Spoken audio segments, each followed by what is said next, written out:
I don't speak Spanish. I struggle when people are talking Spanish. I'm like, it goes over my head. But all right, so thank you so much, Joddy, for coming on in. Thank you for having me. Of course. Can you tell us a little bit about yourself, who you are, your background, so the audience can kind of have an idea of who you are as we move and progress through this podcast here? Absolutely. I'm Joddy Catalan. I am from Colombia, South America, not South Carolina. I'm an artist. I do music. I also have my own show, Caribe for Real. It's an entertainment show. I started doing commercial and also modeling, doing other things. But at the end of the day, my biggest dream was music. Music. Yes, music. Okay. So can we dive into... Okay, so you went from Colombia to North Carolina. Yes. And that's where you kind of got into the modeling, acting stuff. Yes. Right? So when you were doing that, did you know you always wanted to get into that, or how did that kind of come about? You know, when I was in Colombia, I always was dreaming about living in the U.S. and also traveling to Europe. And I had a bunch of dreams, right? So when I moved here, I first started working in corporate America in CPF firms, and then in the banking industry in Wells Fargo. But then I always felt like I was in the wrong place. And I knew that I loved music, but I always thought that was like an impossible dream. Like it was so unreachable. It was so far for me. And I really didn't know anybody in the music industry in Charlotte. So I felt like I was lost. I didn't know where to start. So the first idea that I had was, I'm going to do a photo shoot. I'm going to start doing some photos and then see if I can, start modeling. So then I took some classes in an academy there. And then I also started doing commercials for a newspaper. Nice. Progreso Hispano News in Charlotte, North Carolina. Un saludo para ellos. I always thank them for giving me that first opportunity, to do commercials. And then that allowed me to have some experience in front of the camera, because Sure. Then I was like, okay, at the beginning, I had no clue. Okay, I was a little shy, but I know that that's what I wanted to do, And then little by little, I started having more experience, like interviewing people. I started working with this TV show from Colombia, and then I had the idea to create my own. Sure. So then I traveled to my city in Colombia, Barranquilla, in the Caribbean, and I interviewed some big artists there. And I was so excited, and I was so happy that I created my own show, Caribe for Real. That's amazing. And then I was like, oh my God, I need to move out of Charlotte. I don't know where to go. Maybe New York, maybe Los Angeles, maybe Miami. It would be somewhere with more opportunity, right? Exactly. Because in North Carolina, I don't think that the entertainment industry is a big focus. Yes. So like that's how you ended up in Miami, is like, hey, I got to get around more opportunity or whatever the case. Exactly, that was the case. Okay. I love Charlotte. That's really nice. It's a city that is in continued growth. A lot of people are moving there. I love it. But for me and for all the goals that I had in music, I was like, I think that I'm going to move to Miami. Sure. I came here to Miami like 3 times. Just like searching, because I really didn't know anybody here, honestly. And then finally, I found a place to live. That's awesome. And so I went to Colombia. I did the interviews, like I said.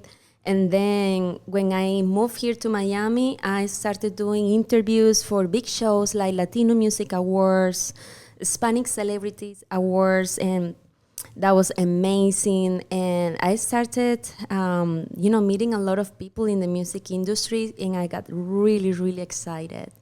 And that's when I was like, you know what? I think I can like start doing my search, how I can start making music. Sure. And that's how I started going to the music studios and getting to know other, artists and producers, musicians. And I was so in shock. I was so happy. I was like, okay, God, thank you for this opportunity because you're showing me the path. This is the place where I should be. 100%.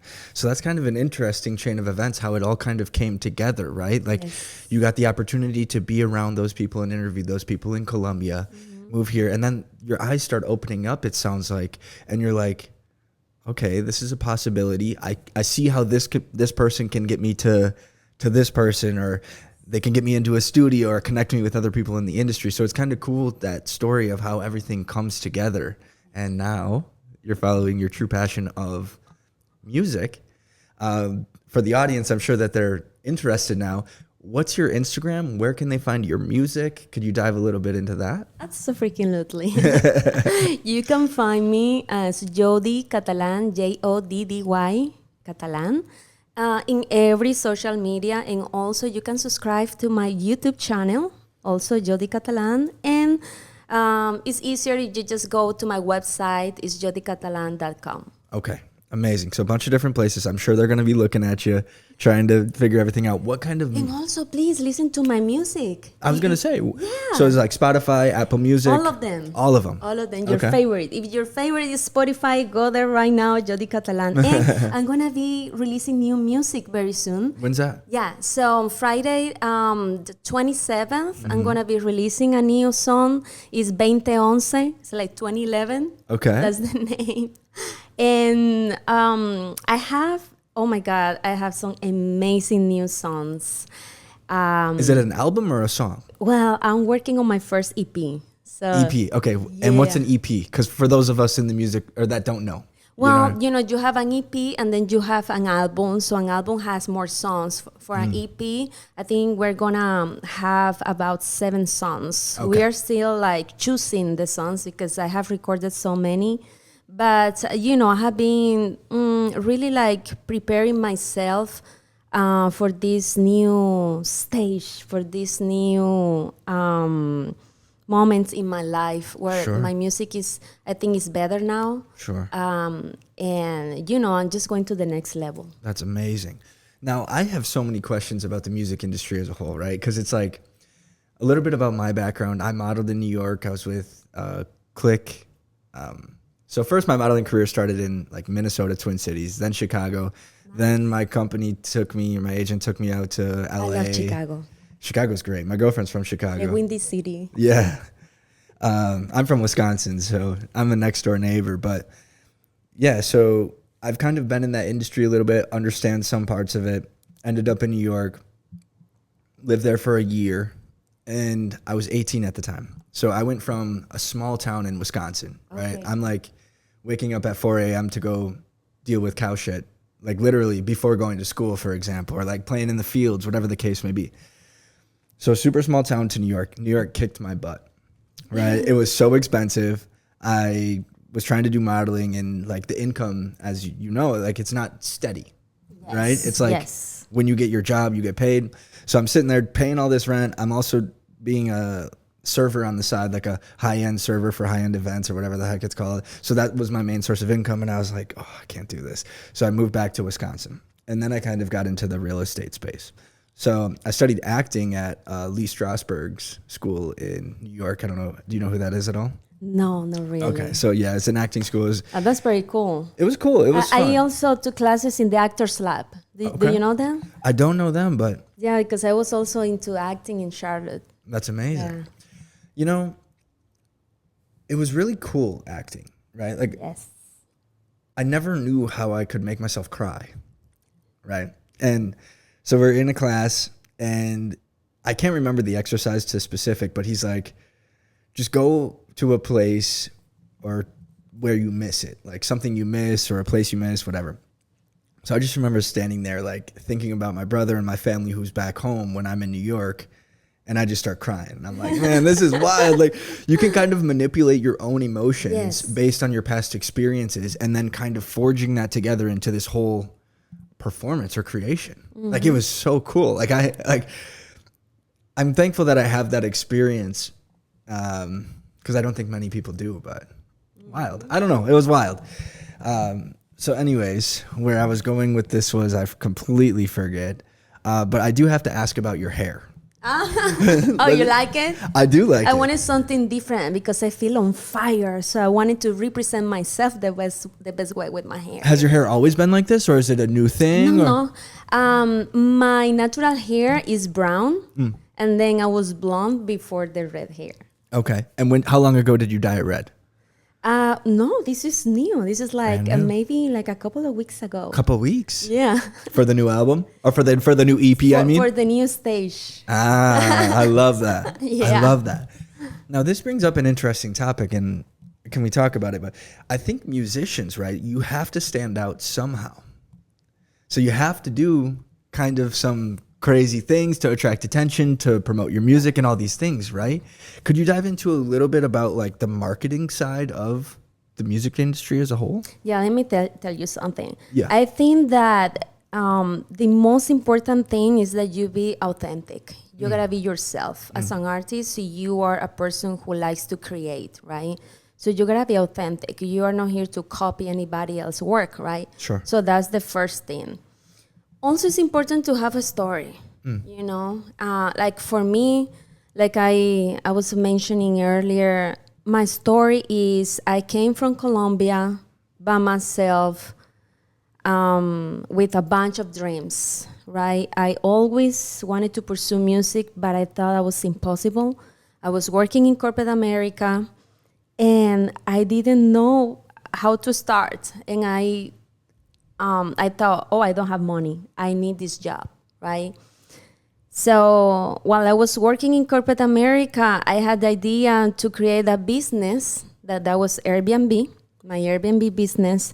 And then getting into real estate, that was my way out to pursue my dreams in music, because that was the way to pay for my music videos, and everything, because I am an independent artist, right? So like answering your question, yeah, like I think the most important thing is to have your own story, your authenticity, and as long as, you know, marketing your music, yeah, it's really important to invest not only in distribution and all of that, but also you gotta pay for, you know, marketing, like placement in playlists in Spotify, for example. You have to pay for that. Yeah, Can you because break that down? How does an artist go and pay for placement in Spotify? yeah, okay. So what happens is that there are two options, right? You have to pitch the song a couple of weeks before you distribute the song. So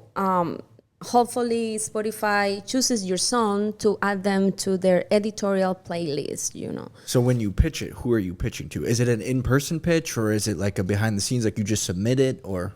No, it's just directly into the Spotify website, you know. But what happens is that when you go to their editorial playlists, which are, you know, the biggest playlists when you go to the app, you see the big songs, the big artists, right? So that's really hard for independent artists. Because the labels, right? The label relationships kind of bring that up to fruition. At the end of the day, everything is business, you know.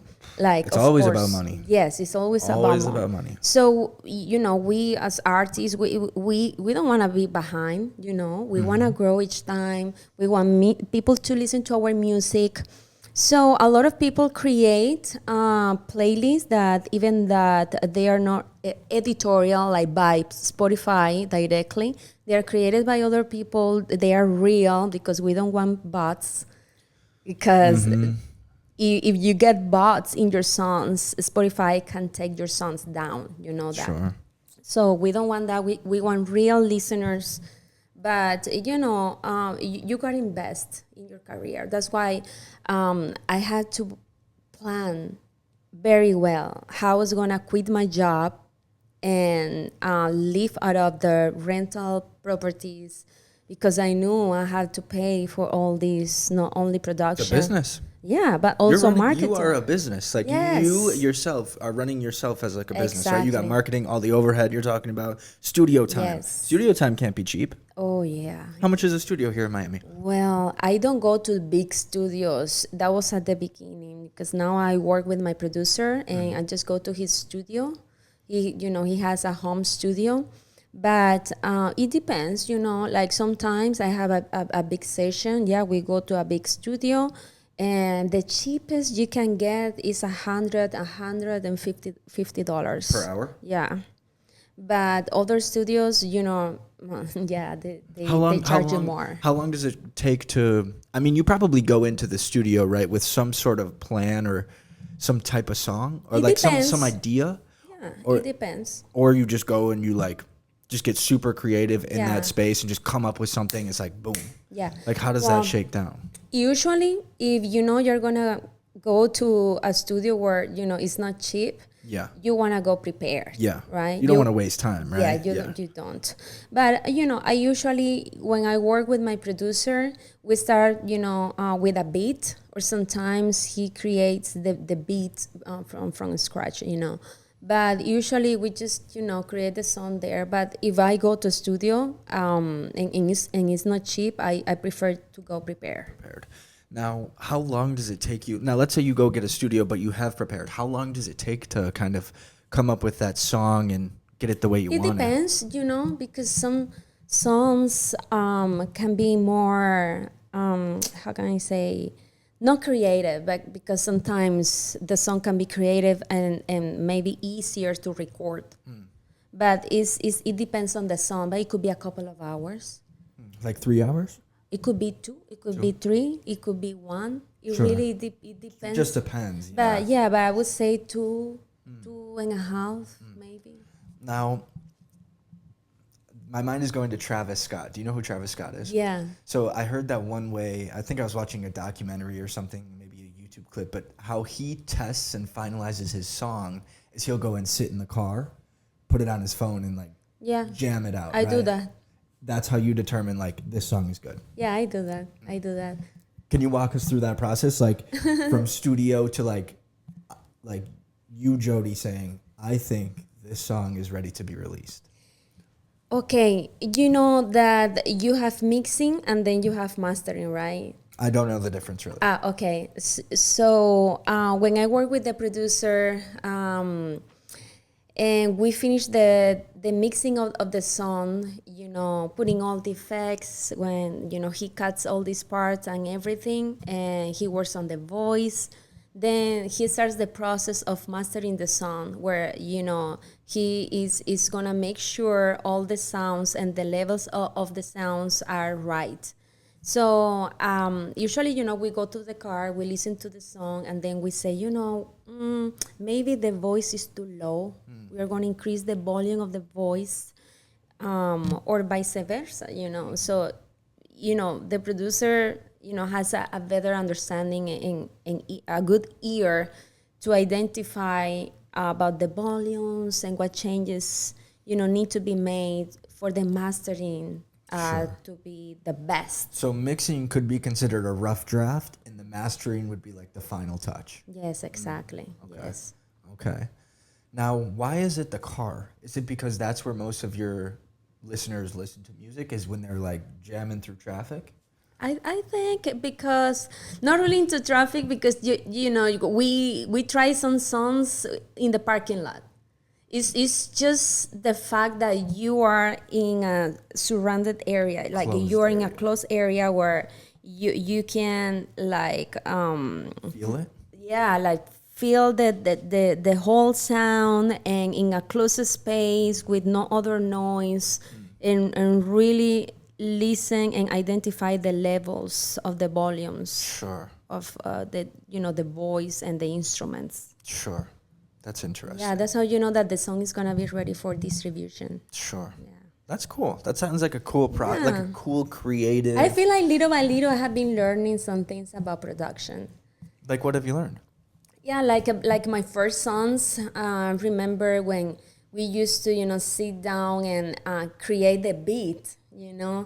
I would just give some ideas, or maybe some sounds that I wanted to be included. Or also, my last song is a rap, and I wanted a sampling from a salsa song. So I say, I like this salsa. I think this has like a nice melody and also a nice like lyric. So let's use this part of the song. So we use that as a sampling, and that was awesome. So I think it's really important as an artist to give your ideas because it's your music. Yeah, that's interesting. Now, how does one go about sampling music like that? Because then you have to talk to the original creator, get permission, like, or can you just slide it in and then if the song hits, they're gonna reach out? Like, what's that process? You gotta be careful because copyright, right? Yeah. You will have to pay for like a permit, and then. So what I did is I talked to a couple of people in the music industry, and they explained what to do. So I talked to the producer, and basically, if in the intro we didn't have like more than 10 bars where we use the salsa song, then I wouldn't have to pay for the license, you know. So how much would a license be? We just cut it and we use 8 instead of 10. Sure. How much would a license be for that salsa? Oh, it could be 10,000. Exactly. Yeah, it's so expensive. Right? Yeah, it could be 15 and above.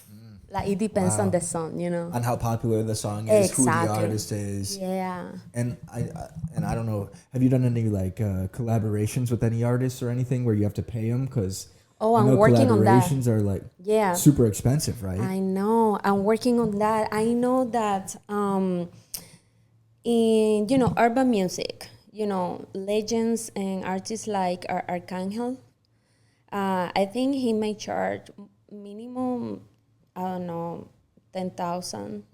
I don't know if I'm wrong, you guys, but the minimum is 10,000. I don't think anybody is gonna charge less than that. Yeah.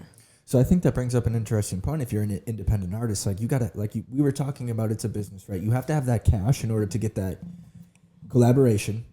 Maybe it's the copyright or the permit from what do you call it, where you insert a little bit of their song. Like it's such an expensive space to like really kind of propel yourself and be able to compete with the highest level of musicians, right? It's so interesting to me. Yeah. But it's really cool because you used real estate to kind of open up the opportunity. We love real estate on this podcast. Yes. A lot of real estate followers. So I think it was a good match. Yeah. So it's cool because you use real estate to open up your true passion, your true exactly dreams, right? And I think so many people want to do something like you're doing. Like they really want to pursue music, but they don't have the opportunity because they don't have the foundation like you have with the real estate that's throwing off the cash flow every month for you to live. So you going from corporate America to real estate and musician, such a cool transformation that a lot of people don't get to experience or take advantage of. So I just want to applaud you on that and be like, congratulations. Like, thank you so that's much. Awesome. I personally know the power of real estate because I'm in it, right? It's what I do. I own rental properties just like you. You make a lot of cash flow and it sets you up for a very amazing life. I'm a second generation real estate entrepreneur. So my mom is in real estate. So I'm the oldest of 3 kids. So I'm kind of next in line to take on that generational wealth. But yeah, it has changed my life. It has made my life so much easier. So I think one thing that the audience could learn is like, if you don't like your corporate, you want to get into music, use real estate to get you there. Yes. It doesn't have to be just with music. It can be with anything. Use real estate rental properties to buy your freedom so that you can do whatever you want to do because that's how it works. And I am not a realtor, but I always say that... Sorry to chime in. Yeah. So Zulu. We met... So Zulu, Zulu was like maybe 3-4 episodes ago. And he's your realtor, right? Yes, Zulu is my realtor. Zulu, you are the best. So you commented on... Okay. So first you saw one of my videos about the condo crisis in Miami. Yes. And you have a condo and all the HOA fees are going up like crazy. Oh, like crazy. So you sent that to Zulu and you were like, hey, check this out. Yeah. Okay. And then Zulu came on the podcast because I've met him at an open house a while back. And then you commented on the reel that him and I did. So I was like, oh, this girl's perfect to get on the podcast. All so, is connected. Yeah, exactly. So just so the audience understands, that's kind of how we are sitting how in this space I'm right here. now. Exactly. So you want to dive into it? Yeah, I always say that whenever you have a dream, if you're really serious about it, you are gonna do whatever it takes to get where you wanna be. So for me, I was just creative, and I say, okay, I need financial freedom. How can I do that? So then what happens is that, so one day at my friend's house, and she has a room that she's renting through Airbnb. And I asked her, oh, isn't that dangerous? You know, having like people, strangers coming in. Yeah, coming in your house. And she was like, no, that's the best, because she got divorced and now she has this house, big house for herself, and this room was empty, right? So when she said that, I was like, maybe I shouldn't be afraid. Maybe I should, just acquire a property and then rent the rooms separately through Airbnb. So then I did that. It took me 6 months to find the right house, but that was an opportunity. So I'm so thankful for that, And then, so the house had the master, and then 3 rooms in the second floor, and then in the first floor, in the dining area, I just put like a plywood, and I made it another bedroom. Sure. So now I have 5 bedrooms. And then I was just, renting each room separately, and then I was living in the master room. I did that for some time, where I feel like, I sacrifice my comfort and maybe my privacy for some time. Well, I was feeling like I was running a hotel, basically. That's not easy to do. It's not easy. Because I got goosebumps, because something cool about you that you understand that I think a lot of people don't is that on the other side of sacrifice is success. Yes. And a lot of people will not take a hit to their ego. Yeah. And they won't do something that makes them uncomfortable, even though success will be on the other side. But at that point in time, that extra income meant a lot to you. Oh, yeah, a lot. Right. Because that allowed me to acquire the second house in Charlotte. So thank you for bringing this up and talking about this, because a lot of people don't like talking about it or don't feel comfortable because it makes them seem like less of something or like whatever. But no, true success requires a lot of sacrifice, a lot of sacrifice. So thank you for bringing this up. This is great. Course. So many people do this too. Yeah, and I wasn't really going out much because remember, I was working at the bank at the same time, and then Corporate America. I had to clean the rooms, instead of hiring it out, right? Yeah. Yeah, I mean, I had a lady that used to go when I was working, and I had somebody doing a checkout, and then I had the same another person doing a check-in in the same room. So it was only 2-hour window. So I had to, tell her, hey, please go to the house. So I had a lockbox. She would get in the house, clean the room, and then getting ready for the new guests. That's crazy. Yeah, but I had to, clean the bathroom. By your hand, get on scrub the toilets, get in there. That. 100%. That was my business. That's how you get started. That's how you get started. And many people won't do it. And that's why they're still stuck in the same way of life, not being able to pursue their dreams like you have. You gotta sacrifice your comfort a lot of times, That's very, very interesting. So now you got a second property. So you have 2 properties. Yes. Amazing. Yeah, and then what I did in that property, 2 houses. These 2 houses are big. You're just an entrepreneur. Yeah, I love business. Since I was in school, I remember I used to sell boom, like candies, I used to make money since I was little. Hey, anyway. That's funny, but yeah, that's true. So in this second house, so the basement, I converted into a studio. So I built a kitchen, bathroom, so a whole private studio with private entrance. So I was living there. Then I moved there, you know. So then I was also renting the master in the first house. So I was extra income. So I invested about like 30K, and then I had now a studio in the other house, and then I was doing the same thing. So now I not only have one additional bedroom in the second house, but two, because I also put the plywood in the dining room area. Now I have two bedrooms. Then the living room, and then in the second floor, the big master room, because it's bigger, this house, and then these other three. So now I have 4 bedrooms in the second floor, and then I have 2 bedrooms in the first floor, and then I'm living in the studio basement. That was the basement. Wow. So I was like, how much would you say you were getting up per month on average, like from these properties? So what happens is, like, if I was renting 1 bedroom for the whole 30 days, it was $1,000. Times what, 4 or 5 bedrooms you said? Yeah, but sometimes like some bedrooms would be empty, rented like 60%. Of it the was time, a of the month or 60% whatever. occupancy. Yeah. It depends, you know.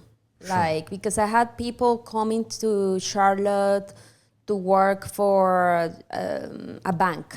Because we have, you know, Bank of America, Wells Fargo, all these big banks in Charlotte. This is the second biggest banking industry, you know, city in the U.S. after New York. After New York. Yeah, so a lot of people from banking industry also to work in hospitals. Also like travel because, nurses or something? Yeah, also because you know, the UNCC, the college, is near the houses, so a lot of students, you know, it's just a lot of different kind of guests. Sure. So the days, you know, it depends. Depending on what they were gonna do for how long. So sometimes, you know, so it was not like 100%. So like $3,000, $4,000, somewhere around there maybe. So per property. Yeah, I mean, per property, like if you make the calculation. So if I rented the whole room, the whole month is 1,000, and I have 4 bedrooms. And then 2, I have 6 bedrooms in one house. And then I have the 5 bedrooms in the other house. Sure. But, you know, it would vary. It would change. It was now, what's the craziest story you have for us based on these experiences? Do you have any crazy stories? You know, not like crazy story. Creepy stories? But there was one guy that really made me feel scared. He was a little weird. Oh, but I have okay, now I just remember. I have this lady, she only rented the room for 1 night. Oh my God, she brought her like whole bag of dirty clothes because I would allow my guests to wash their clothes. So I had a washing machine and dryer, brand new, big, amazing. Those were my babies. And this lady brings the whole dirty bag like this. And I'm like, oh my God. So she's like all night washing her clothes. Wow. Only 1 night. And that was like $36. So she paid $36 for the washer and dryer. Yeah. Yeah. And I'm sure if she had gone to like other place, it would have been way more because that was a lot of clothes. It's like $5 per wash and dry, right? I know, but you know what? When I looked through the window and I saw her car, I think she was living in her car. Then, and then I felt bad for her, and I didn't say anything. She's hustling too, just like you're hustling. I know. You're hustling, and she hustled you. I have another story. There was a lady that also rented the room for 1 night, guys, 1 night. And then she sent a message to Airbnb saying that she found an insect, that she found a cockroach. Refund. Cockroach. Yeah. And then, oh my God, I mean, that was not true. Because I'm sure she placed that there in order not to pay for the night. She get a refund or whatever, right? Exactly. Oh my God. Another hustler.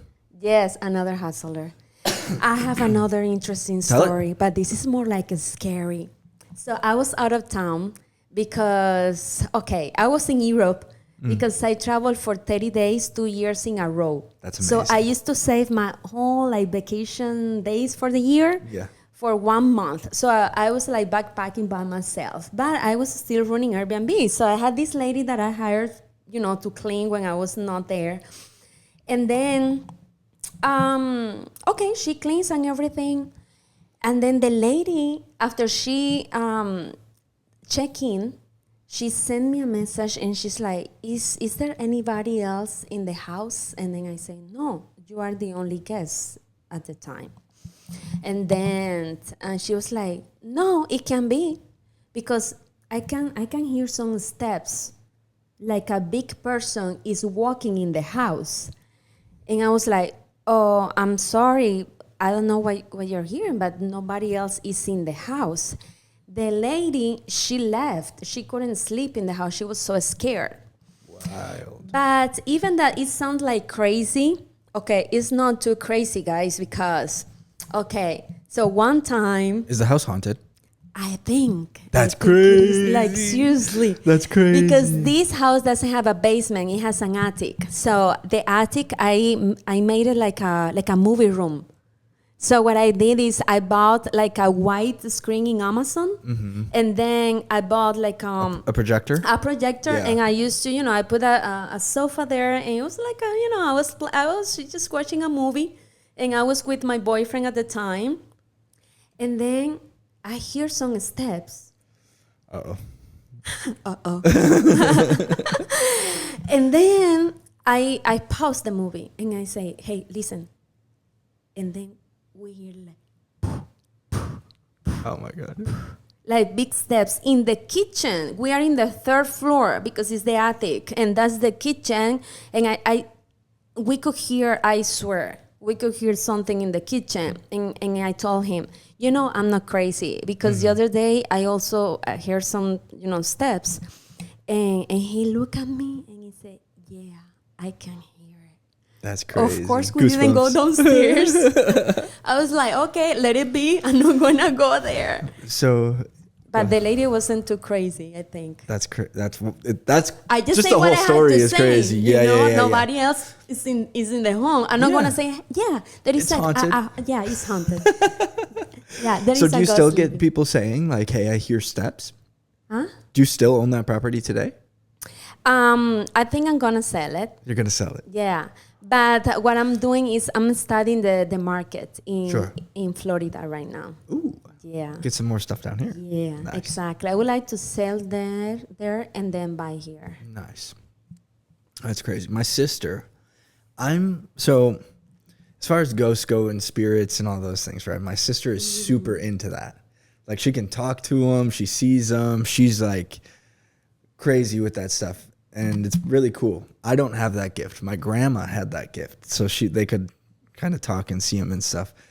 She's not crazy. She's not crazy. No, I fully because I believe it. heard some things in that house. Yeah, Yes, it's wild. It's a whole. I know. Have you ever been to like a medium at all? No. I think a medium will talk to dead people, for Yes. example, and they'll have a big. Some people believe in it, some people don't. I don't know. Depends which side you're Well, on. I Right? have watched movies about that, but I haven't really. Have you seen that Netflix documentary with like the blonde-haired guy, white guy, blonde hair? His name's like Tyler, I think, or something. No. Oh, it's such a good thing. I have to. But I went to a medium one time with my mom, and he's standing up on stage and he's looking over the crowd, and he's going to certain people like, oh, this person wants me to tell you this. And then he'll go super in depth, and like, she'll be like, yeah, he did like that shirt, or he did do this, or we did do this for him. And then the medium would be like, oh, well, he just wants me to let you know that he really appreciated that at his funeral you had all these balloons and the big parade and all that stuff. And I'm like, wow, this is so cool. Like, believe it or not, it's crazy. How did he know that? Exactly. It's cool. But okay. So 2 properties. You got the hustle game going. Yeah. And that's allowed you to get into music. Hustling. Singing already. Okay. Now, where do we go from here? What do you want to talk about? I just wanted to say that, if you have a dream, just go after that, and don't hesitate because, time keeps running. You only get one life, right? Yeah, only one. And then don't be afraid. And if you feel like you depend on that job and that income, just you look for, another way to be able to pay for everything that you need. Like in my case, I just decided not to be afraid and try with Airbnb, and that worked for me. But I have to really like put in the work and really sacrifice some things like my privacy and Comfort. and going out and comfort and things like that. And then of course, like I was saving money to acquire the second property, and then the third, instead of buying like expensive purse or clothes or shoes. In Miami, that's huge, right? Like the Yes. culture here, Oh, buying the cars, buying the purses, designer this, designer that, like. And actually, let's talk about this. This is really interesting. I think it's big in the music industry. Let's be in real. particular. Let's be real. Yeah. So in the music industry, right, everybody's wearing Louis Vuitton and Gucci and all these things, right? Because it attracts attention. Yes. And it performs well on social media, right? Exactly. It's like when you wear that, people are like, oh, who's this? And then it's Just this don't interesting pretend. thing. Just be real. Be who you are. Be authentic. How do you say, or what advice would you have for somebody in the music industry trying to separate themselves on social media? Yeah. It's such a crazy game. Like even with this podcast, for example, your episode 19. Yeah. Sometimes I say things to say them because I know it's going to perform well and it's going to do well. But is it truthful? Maybe not. But in order to stand out on social media, you got to do some crazy things and say some crazy things. I think that, social media and the way that people portray themselves have changed a lot, And now people think that in order to be accepted in the society and for people to accept who they are and their music, they have to act like someone who will be accepted instead of being themselves. So sometimes I meet somebody in person and I don't recognize them because they look so different, Act so different. and act so different. So it's okay, like we all want to look good, yes, that's good. But when you just look so different, I just think it's not right, and that's not how you are gonna really get your listeners, your people who watch you and who wanna know you more. Sure. So you think authenticity, being yourself, what you mentioned before, is kind of the key to success, because then people can kind of connect with you at a deep, deep level, understand who you truly are. Yeah, exactly. Like, like I'm not afraid to say, this is how I started with my business, Airbnb, instead of pretending, oh, I come from money, like my family has a lot of money. No, I have humble beginnings and I'm proud of that, I think it's better to say that and accept, who you are and where you really come from than pretending, like I just think that really looks like ridiculous, honestly, because like I said earlier, I prefer to invest in my business than buying like a Louis Vuitton product, because I really don't need it, honestly. It's not going to change your life. No, it's not. Your goals and dreams will. Exactly. Like I prefer to invest in my music, in marketing for my music, in my music videos, maybe the travels. I gotta travel Experiences. and exactly Not look for things. new opportunities. And of course, I want to look good. I gotta pay for this color, for these clothes, but I just like to feel comfortable, look good. But I don't have to look super expensive now, because I have to be smart and really use the money and maximize my resources like the best way. Sure. That's very interesting. Now, how is it different, you being an independent artist, from the people that are with labels or signed with labels? Like, Freedom.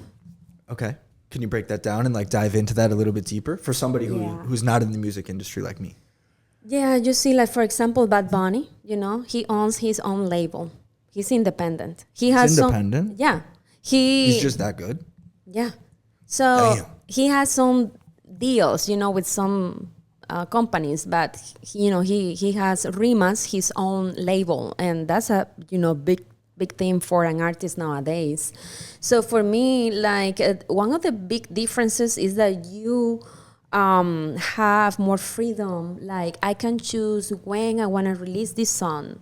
I can make so many decisions, so I don't depend on these labels that sometimes in Spanish they call this term engavetar an artist, which means like, oh, I make you wait, and then we don't hear from these artists from a long time. Why would Because the the- label make them wait? because they are focusing on another artist at the time. They are investing on another product that they Also, they think don't is have be- enough money to get because everybody going it's- at the same time. Yeah, See, I never knew that. yeah. I I mean, learn something new every day. it's also efforts and all the connections Manpower and and everything. time investment. Yeah, I get it. they focus I get it. I get their it. energy I get and it. resources. Because it's like buying a real estate deal. If I had all Yes. the money in the world, I would buy every good real estate deal that comes Exactly. across. But I can't because I don't have all the money. All right. I'm learning things. Okay. It makes sense.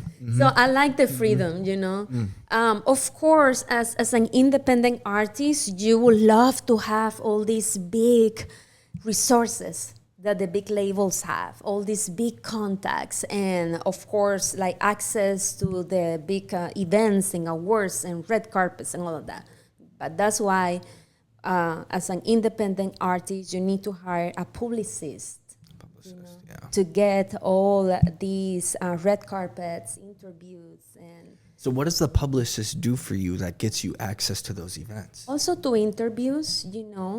So they can do these events where, for example, you're gonna release a new song or a new album, and then they put together an event where they invite a lot of people in the industry and also the media, and then they interview you, and then a lot of people get to know your new product. Yeah. I see. Also, when we have like the Latin Grammys, the billboards, the publicists give access to artists to go to the events as invited artists in the red carpet, so they get interviews. So a publicist is super important. Yeah, it's very important, but it's also very expensive How here much? in Miami.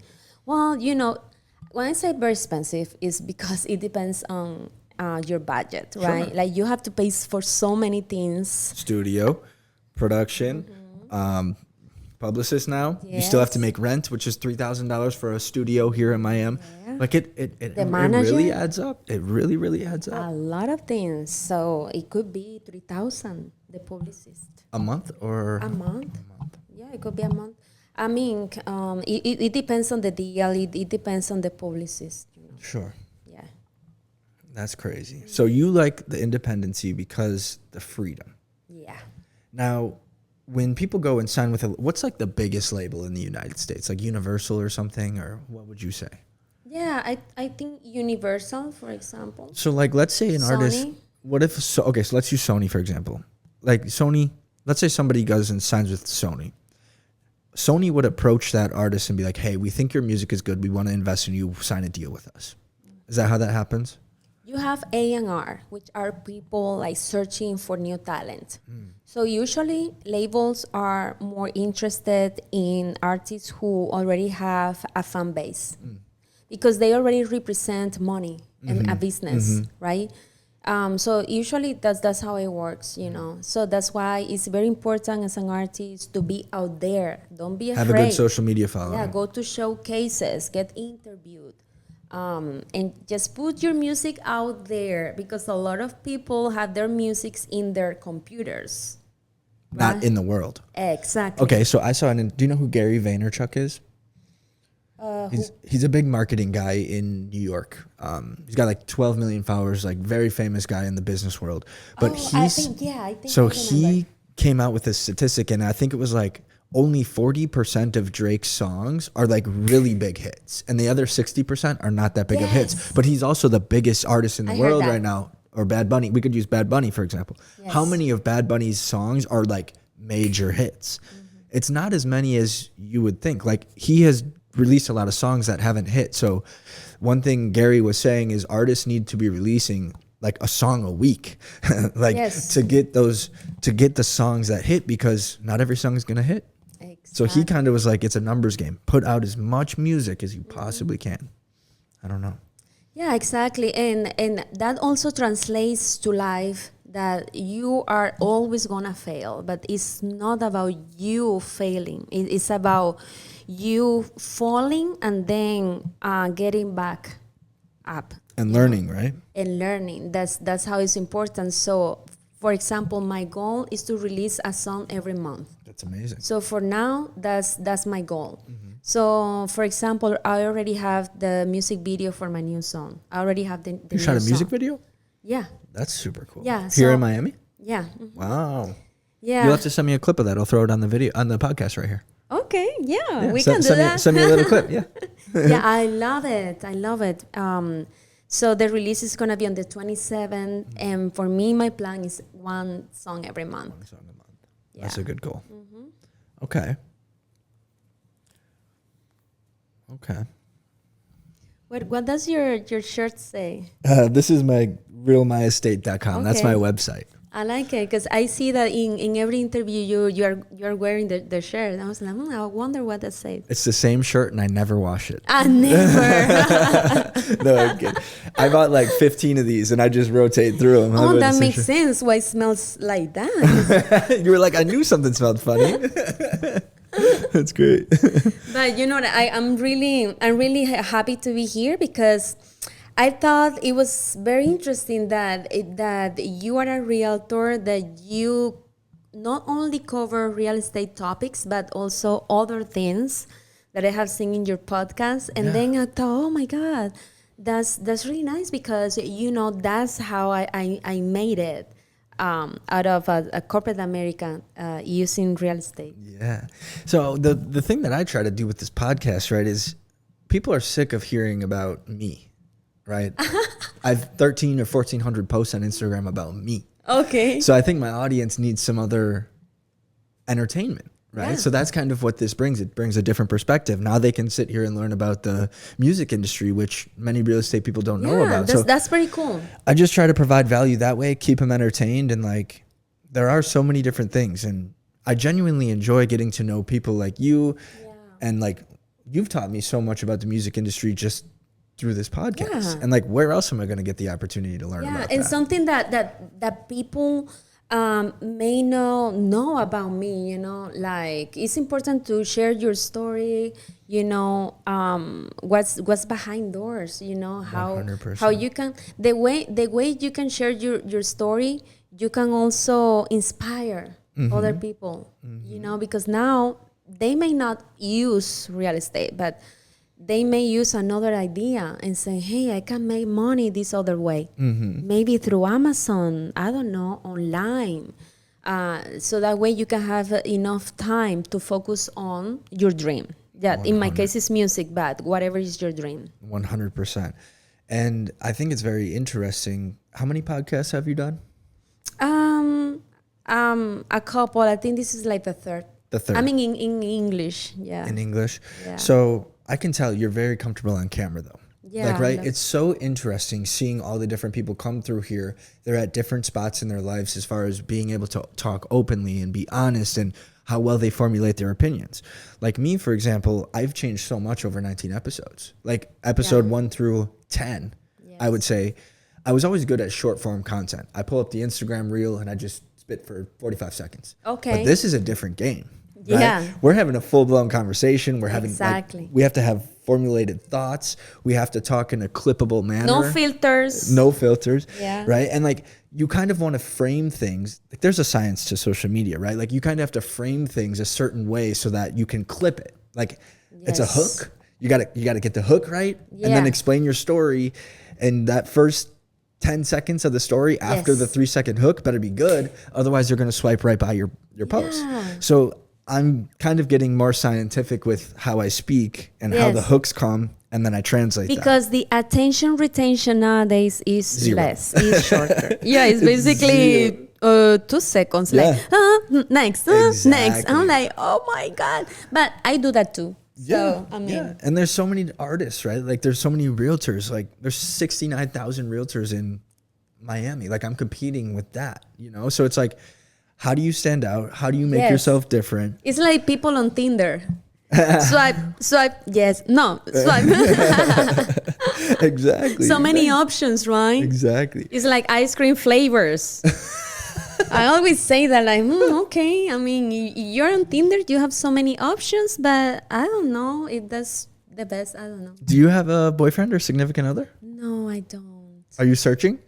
Yes. Okay. How's the dating scene been in Miami for you? How is the dating scene as a musician? Let's start there. Well, I can tell you that since I moved here, I have had some situations where that's true. I mean, in the industry, a lot of guys want to take advantage of you as a woman, you know. So You can give a little, take a little. Like, hey, if you do this for me, I'll promote your song. Or sometimes I'll put you up on a billboard. directly, and sometimes they just insinuate something. Other than that, you know, like also some people, you know, lying to me, charging me extra, promising something, and everything was a lie just to get money from me. A lot of things, you know. But as far as the dating scene is, oh my God, I just know what I want in a man. I want a man to be, you know, mature and real and honest. Good luck in Miami. Oh, yeah, good luck. I'm kidding. I'm kidding. Well, I have experienced that myself. It's so hard, you know, to find an honest person. So I'm just, you know, not in a rush, but I would like to have someone in my life, of course. A support system, right? Like, Yeah. like go get your music. Like, Yes. like I'm here with you. I motivate myself. I just watch the YouTube videos like motivation, but it would be great to have somebody, you know, In your corner, rooting for you. Yeah. I think everybody kind of desires that, you know. Yeah, what I mean? a lot of people that you know, who are in my life really push me to be my best version and keep doing what I do, just pursuing my dreams. As far as love, yeah, I think it's important to have somebody who loves you and who you love and you feel like you can count on. But it's important also to have the right person in your life. You just don't want to be with somebody to fill the space, you know. Yes. So I many make people- myself available. I feel like so many people settle in their relationship I because they get to know. a certain point. It's like, well, I'll accept anybody because I don't have anybody, and I think that sets you up for You failure. gotta be strong enough to be able to be by yourself and wait for the right person. You don't need to feel so emotionally unstable that you need somebody next to you. You know, because then you feel alone. No, something different is to feel alone. To feel like you kind of need to spend time by yourself because you need time to focus, you need time to recharge your energy as well, to meditate and really analyze who you share your time with, your energy with. You only get so much time. Exactly. So, you know, like I would love to have a love in my life. I'm just waiting for the right person. Sure. And I'm not chasing. You shouldn't be chasing. You just attract. So that's why I don't use Tinder. I don't use Bumble, things like that. I respect people who do that. I did that years ago when I was in Charlotte.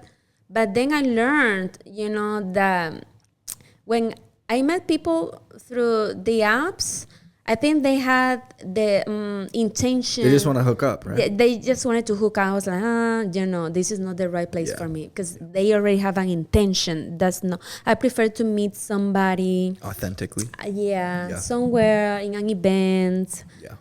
I don't know. So I feel like in the music industry, so many people are single, and it is a big part of the culture, kind of. Like with rappers, for example, in Miami or in the United States. They're all like, oh, how many girlfriends can I have at a time? Oh my I want God. 30 girlfriends at a time. Instead of more of like the stable family kind of orientation. Have you like, why is that in the music industry? Like, why is that such a prominent thing? I think in any industry, when a guy, if we're talking about men, if a guy is not ready to settle, he can be with the same girl for years and not be committed to get married, for example. But have you seen that maybe a guy was with a girl for 6 years and they didn't get married, but then they broke up, and then the guy is with a girl for months or a year, and then they get married? Sure. It's because he was not ready. Timing does have a lot to do with it. Yes. And that's something out of like a female's control, for example, right? Yes, exactly. So that's why you just need to, let it flow. I think the music industry kind of pushes that timeline back a little bit, don't you? I think it's attention. I think a lot of musicians use females for attention. Yeah, it's the ego too. Oh, I'm the artist. I have so many options. I'm famous. I can get anyone. All these girls are here for me, and I think it's really hard for a lot of guys to be faithful. And also, that's how you find, Cardi B and Offset, that they got divorced, right? Yeah, and now she just got birth. She gave birth to their baby. Yeah, new baby. So it's like he was unfaithful. I think she forgave him, and then they came back together, and then they broke up again. And it's like a cycle. Sure. It's really hard in that life, I think, when they have so many options and they are just so weak. I call it weak because they think they look cool. That's not cool. Being with so many women at the same time, I don't think that's cool. But if they think it is, okay, have fun. Sure. But then when, you find yourself all alone in your house. And without kids, nobody's there to hug you and kiss you before you go out to make music or whatever. You regret, and then it's too late. And then, okay, you had fun, right? So that's interesting, yeah. Now, so there's been a lot in the past happen with like LA, for example, like the actors, right? A lot of people are coming out, the Me Too movement. It's like, hey, so-and-so tried to get me to do something inappropriate so that they could kind of elevate my level of success. Like the Illuminati parties. The Illuminati parties. What do you mean by that? Well, that's real, right? Tell me, I don't know. Well, like, especially in California, right? Like they talk about, I don't talk from experience. I'm just, I try to document myself, and I have watched some interviews and things like that. So they do like parties, private parties where they do a lot of things that we commonly don't do, which is about, sex, and also sacrifices and things like that, and also involve like pedophilia and a bunch of things that are not nice.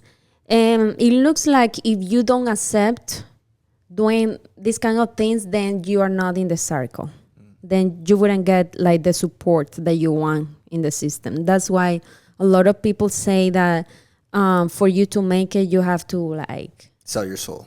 Yeah, sell your soul. That's how people call it. So, I mean, again, I don't know what is the absolute truth, but I have like really being interested about this topic. Of course. And really like finding the truth, like what is true about it, And then a lot of people have done like discoveries about that topic, and I think a lot of that is true. That's crazy. Yeah. I think kind of social media is making things a lot more transparent too as we move through humanity, because everybody can do their own investigating. They can have their own opinions. They can go on social media and talk about it. Other people listen to that, and then it gets them thinking. The spiritual awakening. Spiritual awakening? Sure. That's a big topic. Sure. If we didn't have social media and TikTok, by the way, that has, a lot of public in the whole world. I mean, when they say they were about to close TikTok, I was like, okay. I was not like worried or, oh, no, but a lot of people, use it, and also they monetize the platform very well. TikTok does great with creators. I know. So much better than Instagram. In the TikTok shop, wow. They make a lot of money. It's crazy. So can we dive deeper into the kind of that industry? Because I feel like it's so interesting, and I don't get this opportunity to sit down with a musician that's kind of in that. I remember, and I'm still learning.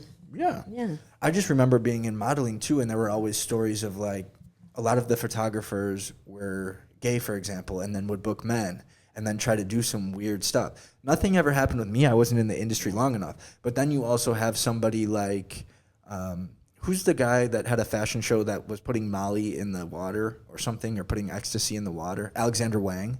Okay. Do you remember that? No, not really. So like he, at his fashion shows, he was putting drugs in like water and stuff. Right. Okay. And that was leaked, and it was this big I event, believe big you. thing. Yeah. So like, have you, I guess, been in any instances where like you've been like, oh crap, like this happened, or like somebody was drug in the water, like I need to get out of here? Or I don't expose myself to some type of places or situations. Of course, I go out, but not really that I can think of right now. So you do a better job of like making sure you don't put yourself in that situation. So you kind of research and do the work beforehand so that you don't have to go to a situation. Yeah, of course, I have been in places where I see some ladies that look very, very sexy. And it's like they are like at the same time after the same guy, and then what happened next when they left the place. Oh, like they leave together? Yeah, and oh, then cool. but I'm not into that stuff. Like Diddy, for example. Diddy's in a lot of trouble right now. Oh yeah. Right? Yes. I don't. What's going on with Do you that? think he regrets? I don't know too much about it, to be honest. I don't know. He used to have parties with drugs and a lot of sex and a lot of stuff like that, right? Yeah. Well, you see, a lot of the stories are resurfacing. How do you say?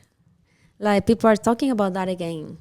Oh, resurfaced. Yes, like Justin Bieber. He sang a song. It was like, I went to a Diddy party, something. I know. Like, do you know what are the lyrics? A lot of people are talking about that song. Sold my soul. Yeah, and then they add the lyrics, and it's like, oh, now we know. Now we understand what he was talking about. What he was singing like about. sometimes it's not just a made-up song. Sometimes they want to, let you know something that is real through a song. Now tell me about that.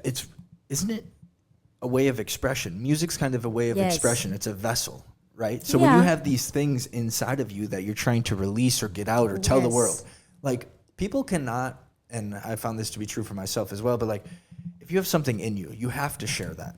You just have to, because if you don't, it's going to eat you up. It's going to eat you alive.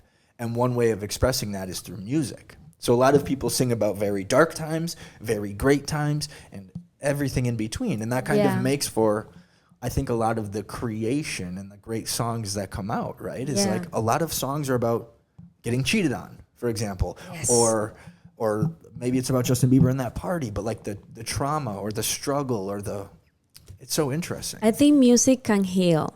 There you go. You can write about traumatic experience. You can write about happy moments too, about hope, or about something that you dreamed that will happen. But you can also combine something real with your imagination. Sure. And I have done that too. Sure. Also, you can make music just for people to have a good time and forget about what they're going through right now. Sure. So, do you remember a musician called XXX Tentacion? Oh, yes. So he obviously passed away. I think he spoke the truth. I loved his music. Yes. And I feel like so many people did. He had kind of like a cult following, came up. Yes. He did it brilliant too. He would like go fix the algorithm and have all his friends like send and he knew he was going to get murdered. He knew that. Probably.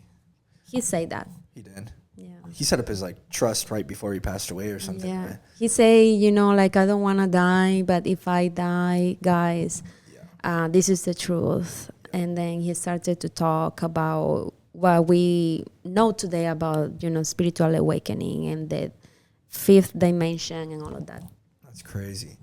I mean, he spoke a lot about his struggles, his hard times, like kind of growing up that way. You know what I mean? So I think he did a very good job of expressing his emotions and like healing through music and like letting that be his kind of creative vessel. And so many people connected with that. Yes. Like on a deep, deep level. I think I was like 18 or 19 or something, like trying to figure out what I wanted to do with my life. I was kind of like lost a little bit. Like, who am I? Where is my life headed? What are my goals? What are my dreams? So I just remember listening to his music and being like, oh yeah, a lot of artists too. a lot of artists also love him. He's so creative, right? He was a true artist. That's wild. That's sad what happened to him. Of course. Such a sad way to go. I know. For money? For 50,000? Yeah. Come on.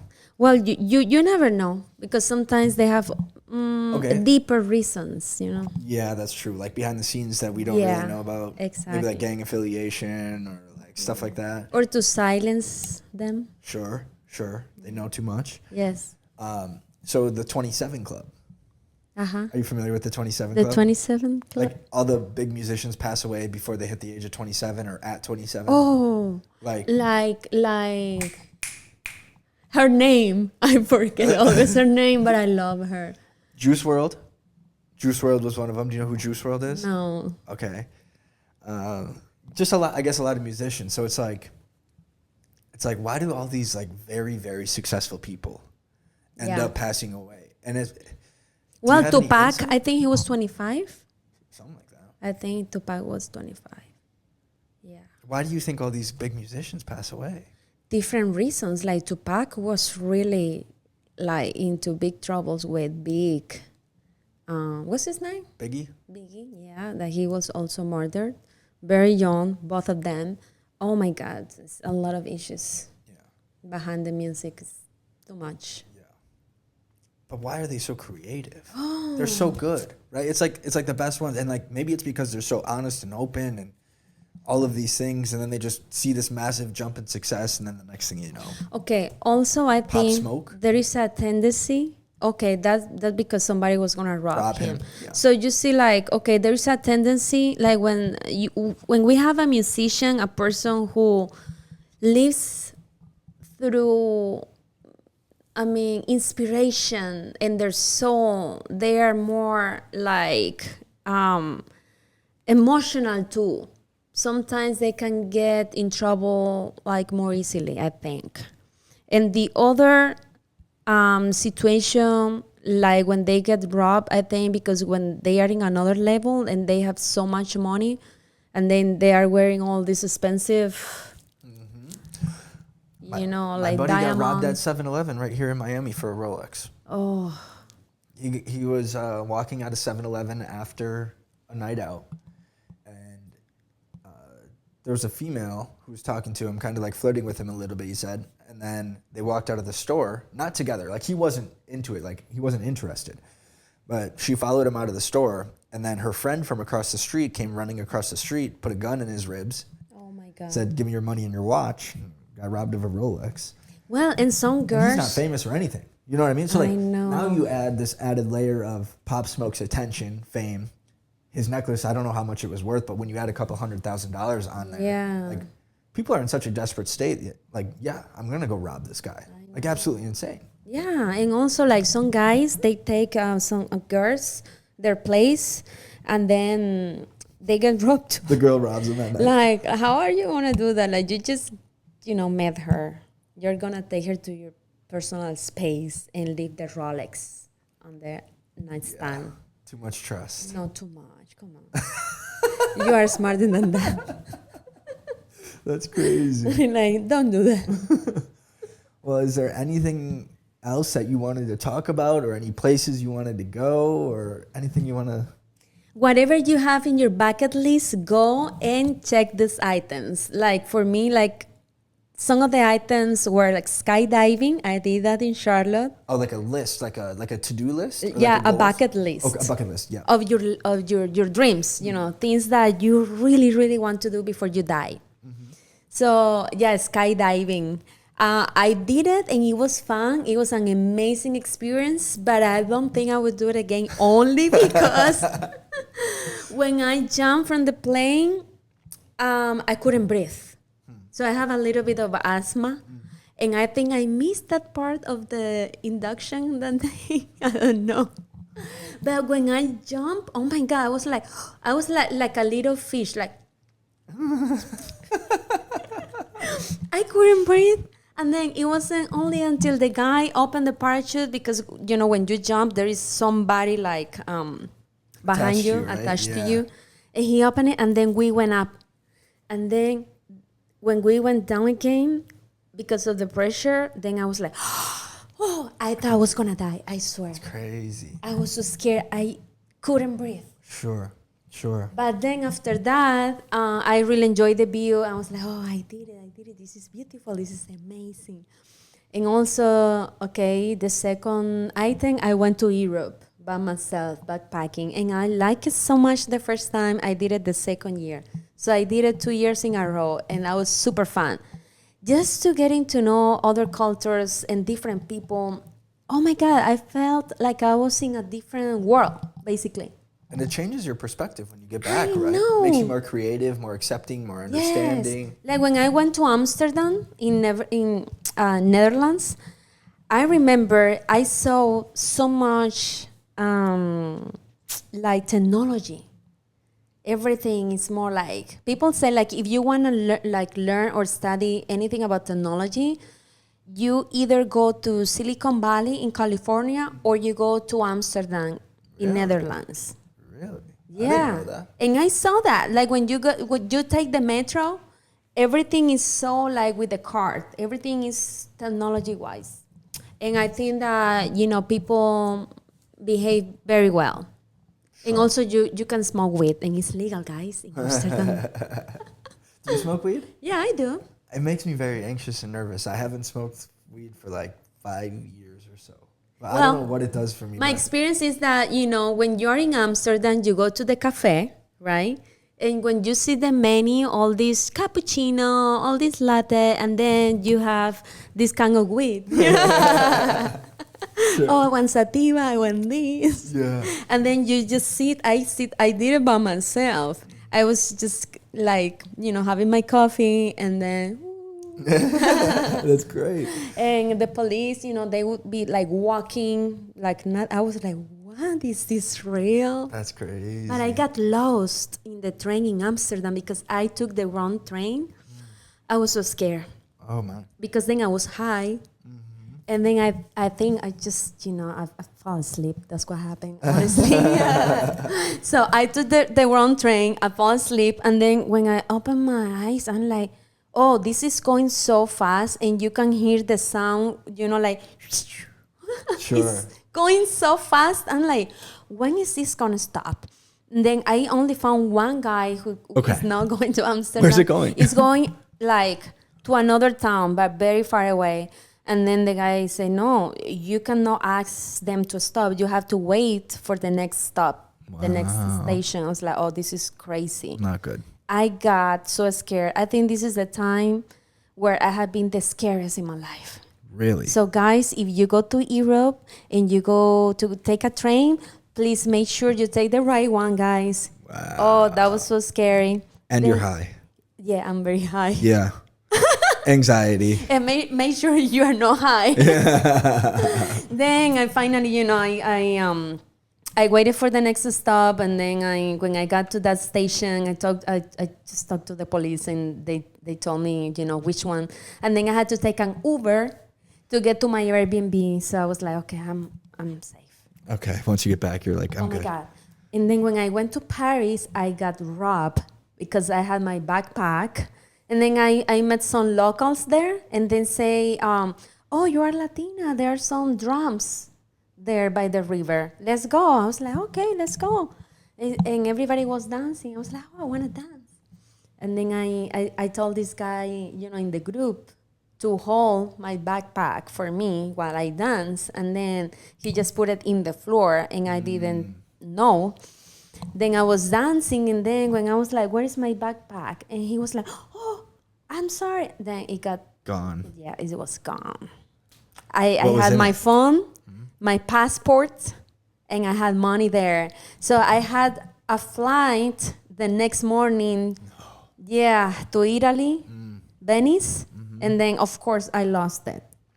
So you couldn't go. No, I had to buy again the flight to Venice like 4 days later, because that was a Friday when I got robbed, and then I have to wait for Monday for the Colombian embassy to open. So they gave me an emergency passport that is good for 6 months, I think, and it's very small. It's just for you to get out of the country. Sure. And then so I spent like 10 days in Paris, Wow. and I thought I was just gonna be there for 5 days.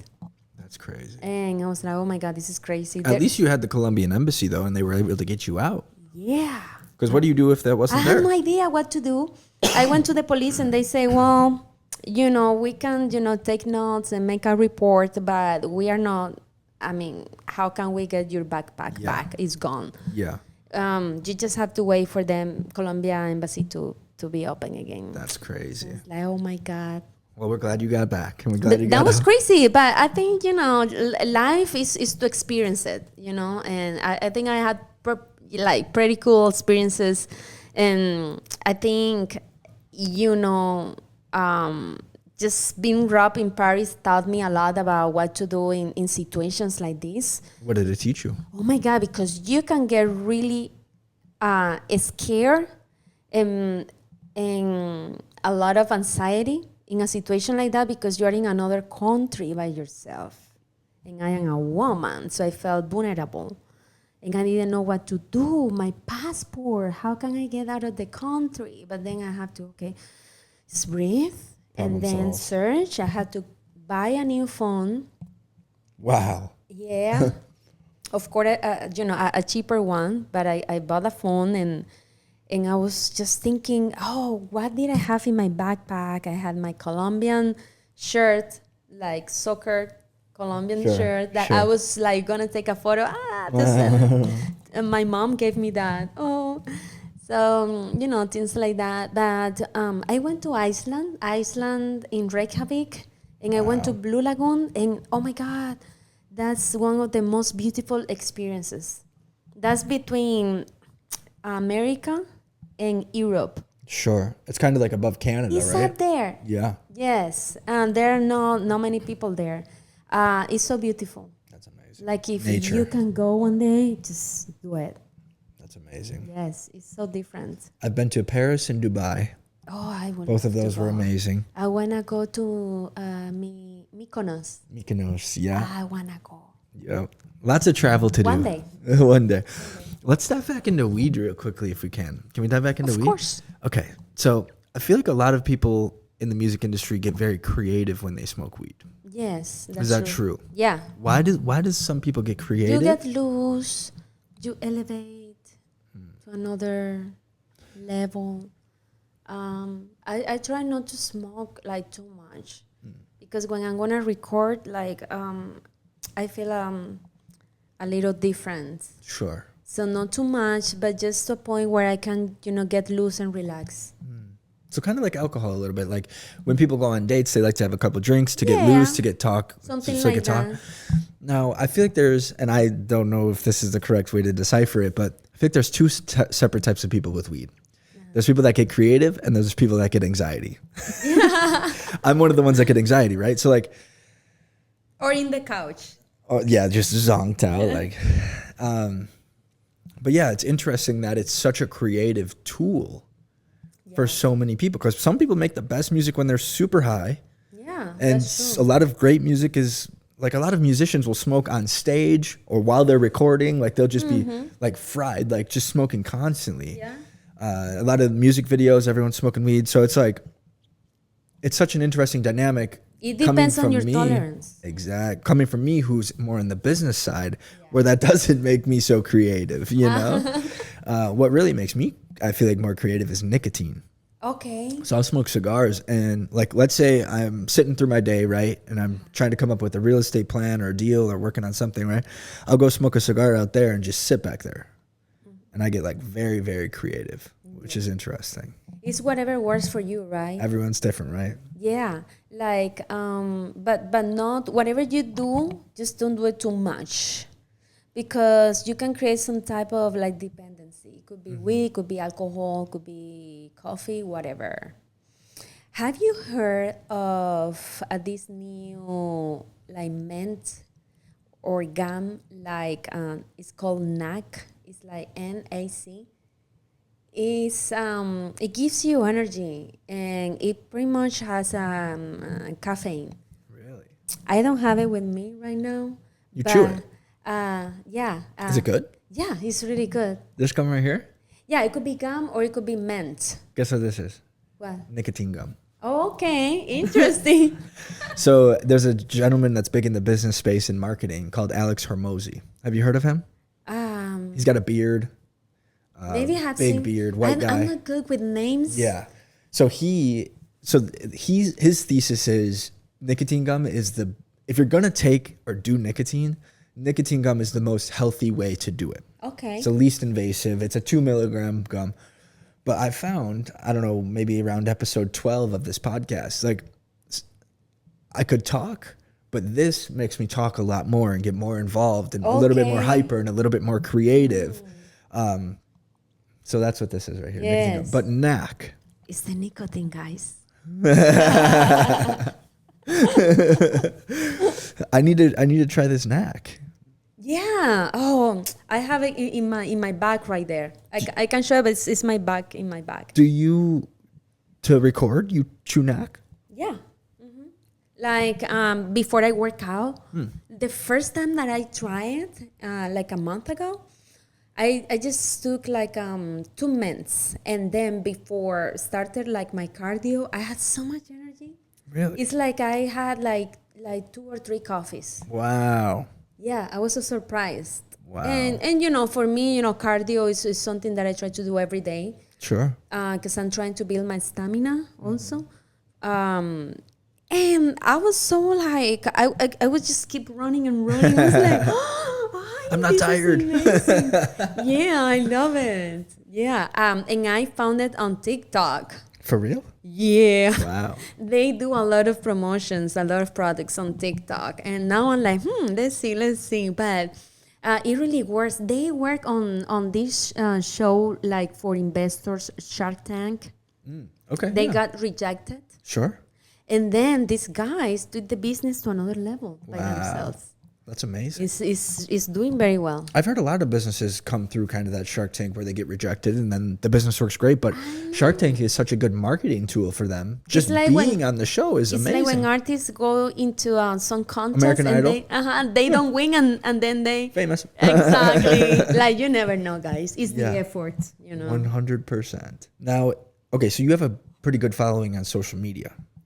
How did you get that following? I started when I was a model. Okay. Because I really didn't use Instagram that much. When I was working in corporate America and I was not doing modeling, I was just post, you know, about this trip and now and then. But then I was like, okay, I need to start using this. And then, you know, I started doing a lot of photo shoots and people like the photos. People really like the photos. Then I started with that. And then I was doing short films when I was into acting. I love acting. I love it. I love all the emotion, like crying. And I have always had like big expressions since I was a child like this, so I try to control that. Sure. You know, in my acting classes, they would be like, okay, it's good, but don't do this too much. I was like, okay, I need Botox here. But then, you know, when I was doing short films, like I say, then when I was doing commercials, and then like little by little, you know. But it's not easy. I mean, It is not easy to stand no, out. it's not easy. Especially the longer you wait, right? Like each day gets more and more difficult to stand out on social It media. can be exhausting too. So exhausting. For me, making I videos would every be day. so happy if somebody else was doing my social media. Of course.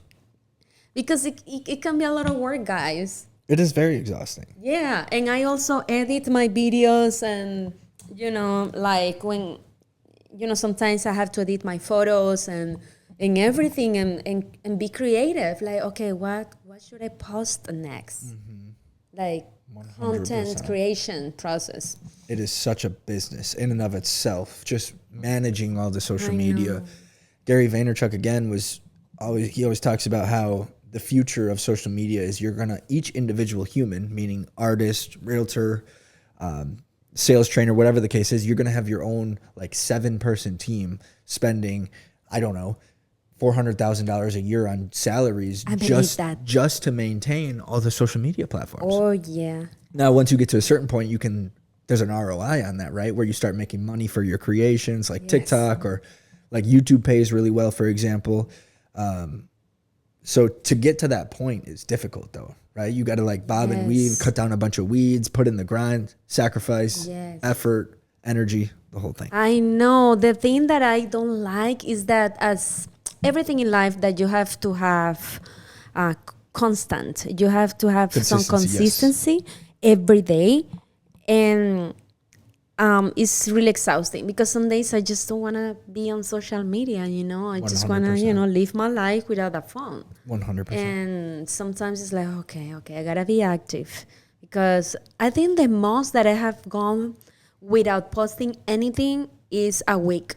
A week. A week and a half. So I was just in military training for 6 months and they took our phones, right? So we only got our phone for like an hour on Sundays. Okay. And as crazy as it was an amazing break. Yeah. Like, and I don't think I'll ever go 6 months without my phone like that ever again. Wow. Just based on how technology is, who I am, what I do, all those things. So it was a very good cleanse. I think a lot of Great kids nowadays couldn't go a day without their phones, and that's not healthy. Exactly. It's crazy. Yeah, the parents need to watch their kids, because if they don't use YouTube Kids, that version, they could have access to all type of videos 100%. on YouTube. There's some wild stuff out there too. Oh yeah, gotta be careful. Absolutely. Yeah, so it's good to advance in technology in our times. It's good, but it could be also kind of dangerous. course. So we gotta be responsible. Everything has two sides, right? It's like there's a good side and a bad side. Good and evil. So gotta be careful. That's awesome. You want to wrap it up? Yeah, sure. I think we got like an hour and a half of content. So I think we're good. is there any last things like you want to talk about? Did you come here with a plan, be like, I want to talk about this, I want to talk about that, I want to take this opportunity? I really like to flow in conversations and see that one conversation take us to another topic, and that's interesting. I think this has been really like natural and I'd nothing agree. really planned. Yeah. No. If you had one piece of advice for me as a host, right? And be honest with me, please. Don't give me like what advice you have. Well, How I could am make this Sheldon, and I want to give you a list of advices. You know who is Sheldon? No. Go to Netflix, Little Sheldon. Oh my God, it's like a gifted kid, Okay. and he's in college when he's very young. Sure. And he's like, how kids are so honest, and they don't have filters to tell you anything, and they would be like telling you everything in your face. Do that to me. Okay, I'm gonna do that. I am little Joddy right now. No, just keep doing your thing. I love it. I love that. Okay, I love your house, by the way. Thank you. I can see the pool from here. I'll show you after we're done here. We have parties and stuff. You got to come to the next one. Nice, of course. I love the setup. Guys, you cannot see that, but I have a TV here and I can see myself and everything looks great. So I love it. I love the setup and everything. And I also love that you had, the idea to do it, and like you don't have to rent a big studio. You can just do it at home and it looks really, really good. We're shooting on the phone too. Like, exactly. A lot of people are so surprised when they arrive. Like, I do have a $4,000 camera sitting in that room right there. It's a Sony A7S III. Right. I brought it brand new when it came out. It was like the big hot camera that everybody wanted. I found that it's much easier to shoot on this phone. Yes, I mean, it's an iPhone. And the iPhone 16 just came out. I'm going to get that as well. I need two phones because it's difficult when I go to airdrop a 50-minute video that's shot in 4K 60 FPS. Yes. It takes like, I don't know, 30 minutes, right? So then I'm like, if I'm trying to work or getting a phone call in the middle of the airdrop cancels. And then I'm like, damn, I got to restart. So I need a whole separate phone, but it's only $1,200. Right. To do that. And their goal is to replace like big cameras like that, and I think it's so much more convenient. So it's been an interesting journey. I can tell you a secret. Like, I have recorded some of my music videos with my iPhone. That's amazing. Because I used a Samsung before, and then I switched it. This is not paid. No advertising. No advertising. I decided to get an iPhone to create a better quality for my content, So some of my first music videos, I did it with my phone. That's amazing. Yeah. So, and it's kind of back to that place of like, we're both kind of just getting, I mean, you're more seasoned in your music career than I am in podcasting. This is episode 19. But it's like, you don't need this big glam setup and all this expensive stuff to get started. Like, just get started. You don't have to be 100% ready. I had said this so many times because I'm the best example. Like, I'm still learning. I have so much to learn and improve. But I just, I jump, basically. I just jump and figure it out. Yeah. I mean, I was in Colombia. Then I came to North Carolina. And then I say, no, I'm going to go to Miami. I'm here in Miami. I'm just, following my passion. It doesn't have to be perfect, but it's important to start, 100%. From where you are. And then little by little, you keep improving. Like I had a friend, she told me, why don't you archive some of your posts on Instagram? So the old ones. That's part of the journey. Exactly. So I was like, that's a good point. And I did it like a week ago. And I went so far down and started like archiving some of the content. I was like, okay, yeah, I mean, that's good.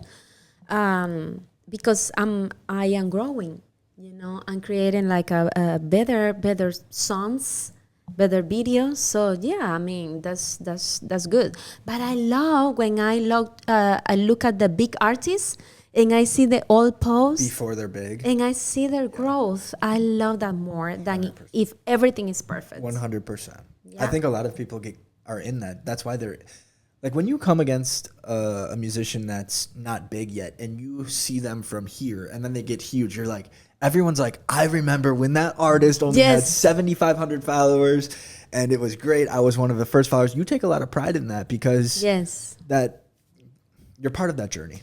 Exactly. And I respect them more, because you can see their effort and their growth. And that's not easy and that's not for free. 100%. So, yeah, I think that it's good to start where you are, like you're doing, like I'm doing. And then let's see in a couple of years where we are. We'll have to do another podcast, in like a year or something. Yeah. I'm so freaking little. But so where can the audience find you? I know you mentioned it earlier before, but I'm going to put in the description on this YouTube video here where they can find you. Yeah. It's Joddy Catalan.